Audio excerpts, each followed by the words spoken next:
లేవియకాండము మొదటి అధ్యాయము. యెహోవా మోషేను పిలిచి ప్రత్యక్షపు గుడారములో నుండి అతనికి ఇలాగు సెలవిచ్చెను. నీవు ఇశ్రాయేలుతో ఇట్లనుము, మీలో ఎవరైనను యెహోవాకు బలి అర్పించునప్పుడు గోవుల మందలో నుండి గాని, గొర్రెల మందలో నుండి గాని, మేకల మందలో నుండి గాని దానిని తీసుకుని రావలెను. అతడు దహన బలి రూపముగా అర్పించునది గోవులలోనిదైన ఎడల నిర్దోషమైన మగదానిని తీసుకుని రావలెను. తాను యెహోవా సన్నిధిని అంగీకరింపబడినట్లు ప్రత్యక్షపు గుడారము యొక్క ద్వారమునకు దానిని తీసుకుని రావలెను.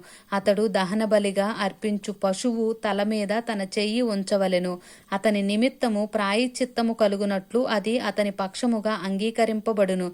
అతడు యెహోవా సన్నిధిని ఆ కోడె దూడను వధించిన తరువాత యాజకులైన అహరోను కుమారులు దాని రక్తమును తెచ్చి ప్రత్యక్షపు గుడారము ఎదుటనున్న బలిపీఠము చుట్టూ ఆ రక్తమును ప్రోక్షింపవలెను. అప్పుడతడు దహన బలి రూపమైన ఆ పశు చర్మమును వలిచి దాని అవయవములను విడదీసిన తరువాత యాజకుడైన అహరోను కుమారులు బలిపీఠము మీద అగ్ని ఉంచి ఆ అగ్ని మీద కట్టెలను చక్కగా పేర్చవలెను. అప్పుడు యాజకులైన అహరోను కుమారులు ఆ అవయవములను, తలను, క్రొవ్వును బలిపీఠము మీదనున్న అగ్ని మీద కట్టెలపైని చక్కగా పేర్చవలెను. దాని ఆంత్రములను, కాళ్లను నీళ్లతో కడగవలెను. అది యెహోవాకు ఇంపైన సువాసన గల దహన బలియగునట్లు యాజకుడు దానినంతయు బలిపీఠము మీద దహింపవలెను. దహన బలిగా అతడు అర్పించునది గొర్రెల యొక్క గాని, మేకల యొక్క గాని మందలోనిదైన ఎడల అతడు నిర్దోషమైన మగదాని తీసుకొని వచ్చి బలిపీఠపు ఉత్తర దిక్కున యెహోవా సన్నిధిని దాని వధింపవలెను.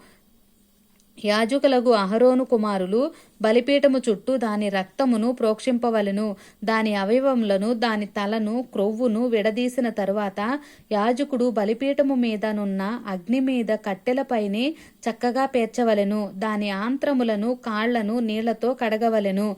అప్పుడు యాజకుడు దానినంతయు తెచ్చి బలిపీఠము మీద దానిని దహింపవలెను. అది దహన బలి, అనగా యెహోవాకు ఇంపైన సువాసన గల హోమము.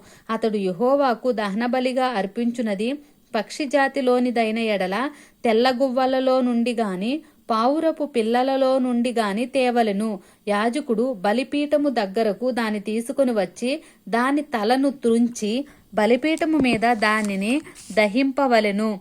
దాని రక్తమును బలిపీఠము ప్రక్కన పిండవలెను. మరియు దాని మలముతో దాని పొట్టను ఊడదీసి బలిపీఠము తూర్పు దిక్కున బూడిదను వేయుచోట దానిని పారవేయవలెను.